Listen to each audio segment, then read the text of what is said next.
Hello there! Welcome to Skeleton Key Productions. I'm Conrad Grace Kokon. Let's get into the video. Today's video we're going to be continuing with our Disney series. In today's video we're going to be looking at none other than Robin Hood from 1973. So if you like what you're seeing already, don't forget obviously hit the like button, subscribe if you haven't already, hit the bell button so you stay notified, and also don't forget to check out our huge playlist which has covered every Disney film up to this point and which we'll continue to do right to the present day. So for those of you who have seen the videos before, you'll know that we have it split into 6 different parts. So we have first of all the story of the story of the creator, the story of the studio, the themes and the history, the legacy, and any notable lines and notable effects within the film. So without further ado, we're going to dive straight now into the story of the story. So buckle up and let's go for the ride.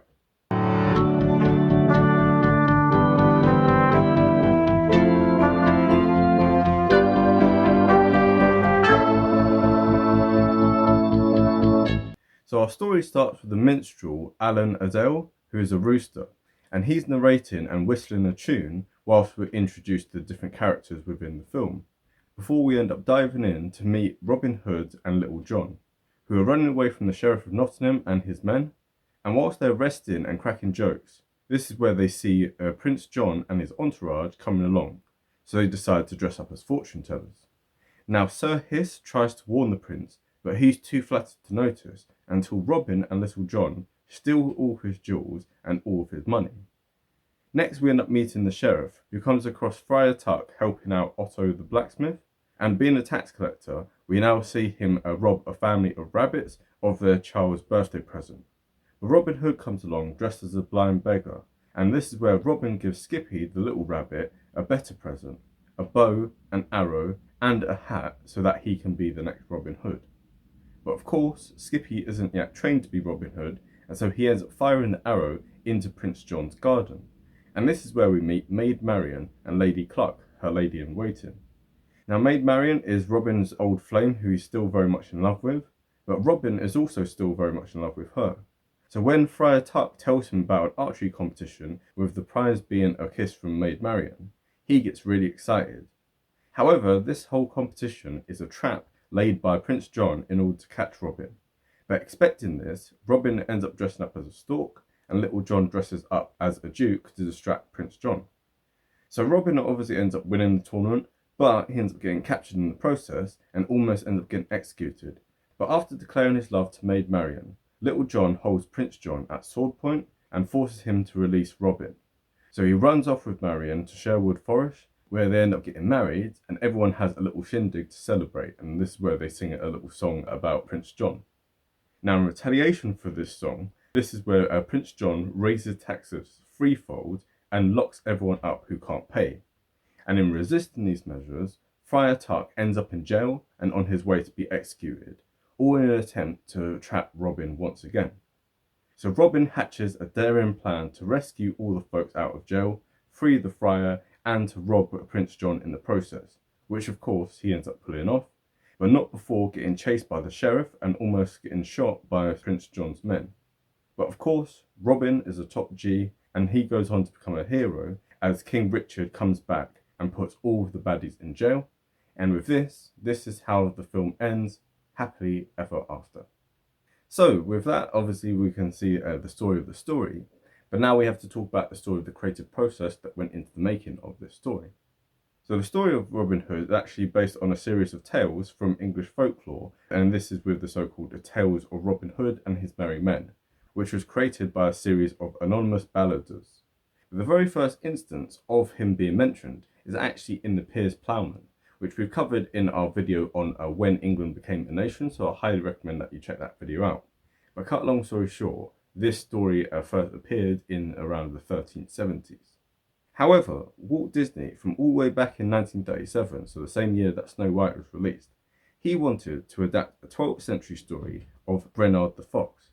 However, he ended up deciding against this because he felt that animal heroes would turn off audiences. So obviously you think about Snow White, you think about many of the other films that came out after this period, you didn't have animals being the lead characters. And so at this point, Disney kind of decided that it wouldn't be a very good idea.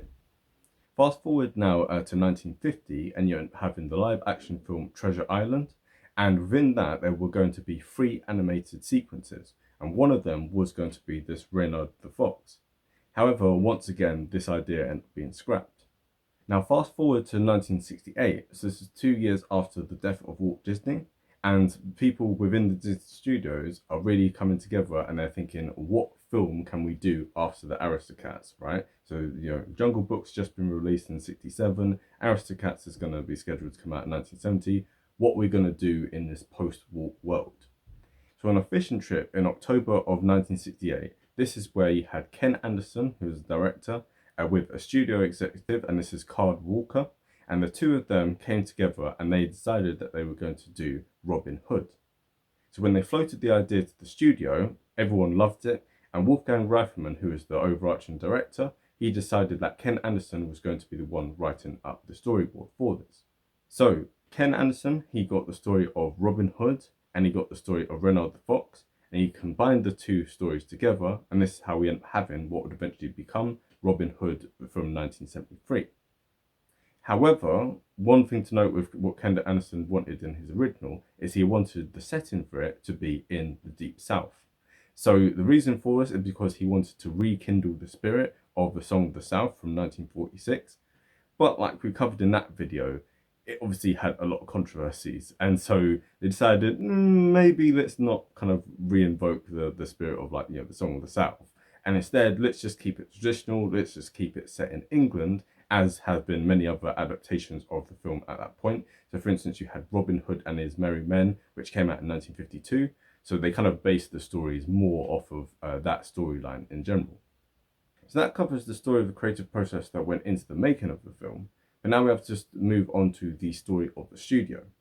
So first of all, we have to note that with Ken Anderson, he ended up, or in quotes, he ended up weeping as a result of how the animators and the other writers within the thing end up changing up his story.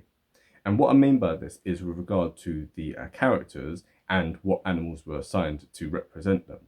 So what he wanted to do is kind of move away from stereotypes of like certain animals being associated with certain things. So as one example of this, he wanted the Sheriff of Nottingham to instead be a goat. However, they end up changing it so that he'd end up being a wolf, because obviously wolves are associated with bad guys, etc., etc. And there were many other little changes like this that really annoyed him, because he wanted to be a bit more creative with it rather than just kind of sticking to the kind of same animals that people know to be good or know to be bad and stuff, right? And then also we have to talk about the fact that instead of there being 12 merry men, as were in all of the original stories, instead, for the sake of simplicity, they decided that they were going to shrink it down. And actually, Ken Anderson was one of the driving forces behind this, and he decided that there was just going to be Little John. So the reason for this is because what they wanted to do is they wanted to basically create a parallel to Butch Cassidy and the Sundance Kid, which came out in 1969. So this kind of duo of the main guy, and he's got a little sidekick, kind of like a Batman Robin kind of thing as well. That's what they kind of wanted to go for with regard to this film, and they felt that too many merry men would just kind of confuse the plot and just make things a bit too superfluous.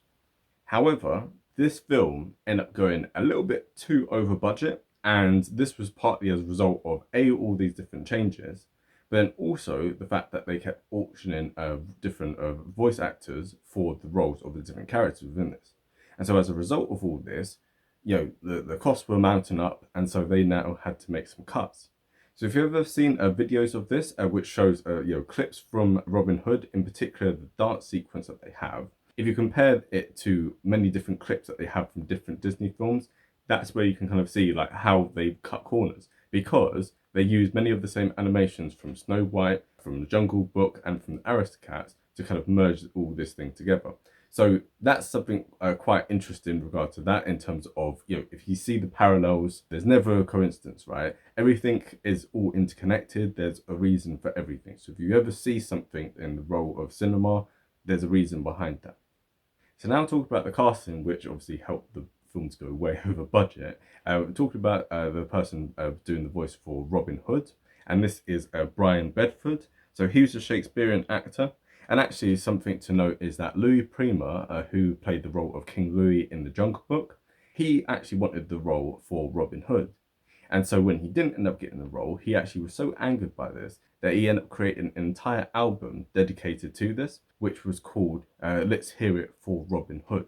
And he actually ended up selling the rights to this album to Disney Corporation. But it's just a little bit of trivia in regard to that actually, the entire dynamics of the film would have been completely different. And actually, I'd argue the film would probably be much more successful if Lou Prima had got it, as opposed to this, Brian Bedford's guy that no one's really heard of. But anyway, that's my take. And then talking about Maid Marian, and this is voiced by Monica Evans. So she is also the same person who does the voice for Abigail Gabble in the Aristocats. And again, you also have Phil Harris, who also makes a comeback from the Aristocats, and he is the voice of Little John in this. But he's also the voice of Thomas O'Malley in the Aristocats, and he's the voice of Baloo in the Jungle Book. So I highly recommend that you check out those last two videos of ours, and well, all of our videos, just for more information in regards to this. Then also you have Roger Miller, and he does the voice of Alan Adele. So this is the narrator slash singer throughout this film. And then next you have Andy Devine, and this is the voice of Friar Tuck. So if you've ever seen The Man Who Shot Liberty Valance from 1962, absolute classic John Wayne film, Jimmy Stewart's in there, absolutely brilliant. So he's the kind of like sniveling guy within that. So that's the same person who is the voice of Friar Tuck. Next you have the voice of Prince John and also King Richard, and this is voiced by Peter Ustinov. So if you've ever seen Spartacus, if you've ever seen many other classic films from around that era, he is the voice of one of the senators within that. So very influential actor at the time, very distinct voice, and this is part of the reason why he was picked, because his voice is very upper class and it sounds very regal. Next you have the voice of Sir Hiss, and this is voiced by Terry Thomas. So if you've ever seen the film I'm All Right Jack, which is a classic British comedy film, he is one of the actors within that. Next you have Carol Shelley, and she is the voice of Lady Cluck, but she's also the voice of Amelia Gabble in The Aristocats. So it's funny that you have Monica Evans and Carol Shelley, both of whom play the voice of the two female geese within The Aristocats, and now again they've appeared in this film. Also from The Aristocats, you also have Pat Buttram and George Lindsay. So in that, they are the voice of the two dogs. This is Napoleon and Lafayette. But within this, Pat Buttram is the voice of the Sheriff of Nottingham, and the Sheriff has two sidekicks. So this is Trigger and Nutsy. So George Lindsay plays the voice of Trigger, and you have Ken Curtis playing the voice of Nutsy. Next, you have the two church mice. So this is voiced by John Fiedler, who is also the voice of Piglet, as well as Barbara Luddy, who we've covered in many of our other films as well, so definitely go and check those videos out. Next, you also have Candy Candino. So he is the voice of the captain in this, and he's also the voice of the Indian chief in Peter Pan. So again, go and check that video out for more information. And then last but not least, you have J. Pat O'Malley, and he is the voice of Otto the Blacksmith within this. So he's obviously in many Disney films. Like if you watch our videos, you're probably sick of hearing him because he's in so many things, but he's an absolutely brilliant voice actor. So yeah. So that explains the casting of it, and that explains the story of the studio. So you can kind of understand why the film kind of went over budget. But now we have to talk about the themes and the history. So I'd say that the main theme with regard to this is to do with one of class. Because in this film, all of the people who are on the side of the rich are either incompetent or heartless or both. Whereas the poor people, they're kind of seen as salt of the earth, good people, honest people. And so this is a theme which is kind of running throughout the entire thing. And this is emphasized as well by the kind of message which is, resonates within the Robin Hood story, which is, classic thing of steal from the rich to pay for the poor, right? So that's something which is really emphasized again and again within this. You see the plight of the poor people compared to the greed of the rich people within this, and how Robin is the hero for robbing the rich for the sake of the poor. Then also as well, you have this kind of anti-authoritarianism within the thing. And this is a real kind of rebellious nature which you have, and obviously Robin is the hero within this. And actually the use of country music is quite striking within this, because country music is rooted in that kind of rebel spirit, of this kind of anti-establishment thing. And you can see this most clearly in the song that they make about Prince John, because this is a clear thing that you see within country music, where they're kind of poking fun at authority, and this is clearly illustrated within that song. So that covers the themes and the history, but now we have to talk about the legacy of the film.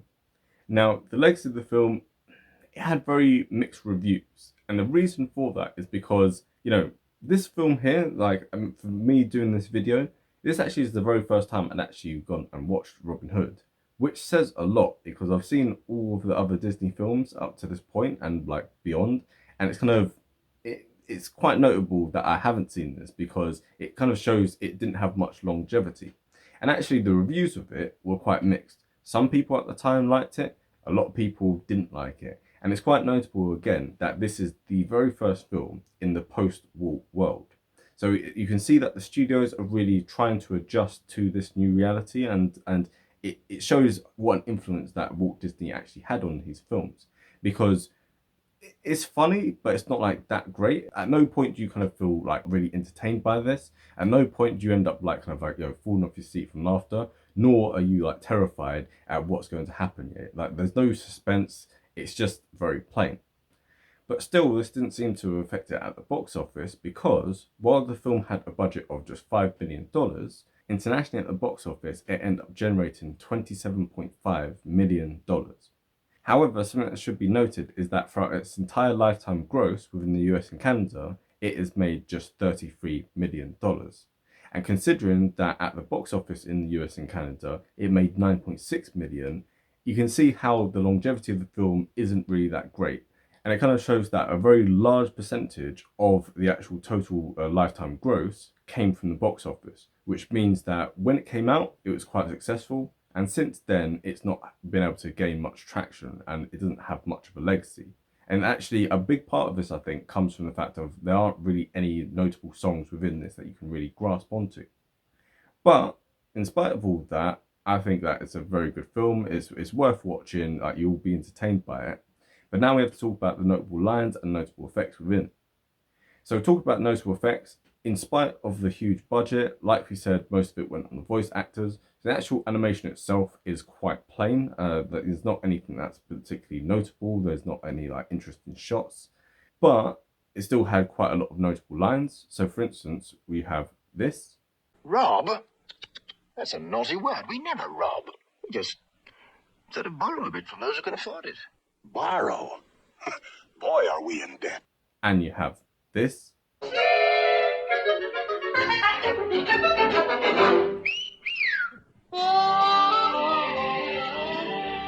And you have this.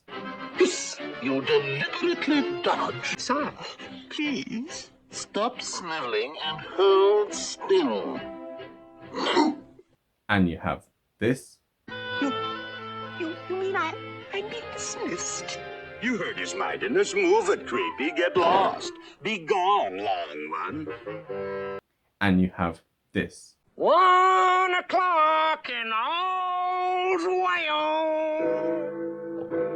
Nutsy, you better set your brains ahead a couple of hours. But again, it's quite, you know, they're kind of funny bits, but like, you know, compared to the other like classic Disney films, it doesn't really hold a candle to it. But still, in spite of all that, I say it's a good film and it's worth giving a watch. And actually, even if you don't like the film, you know what you can still do? You can hit the like button. And also don't forget to subscribe if you haven't already. Hit the bell button so you stay notified. And also check out our many other videos. And don't forget to obviously stay tuned for our next video, which is going to be another film which I haven't watched, which is The Searchers from 1977. So with all that being said, have a great day and bye.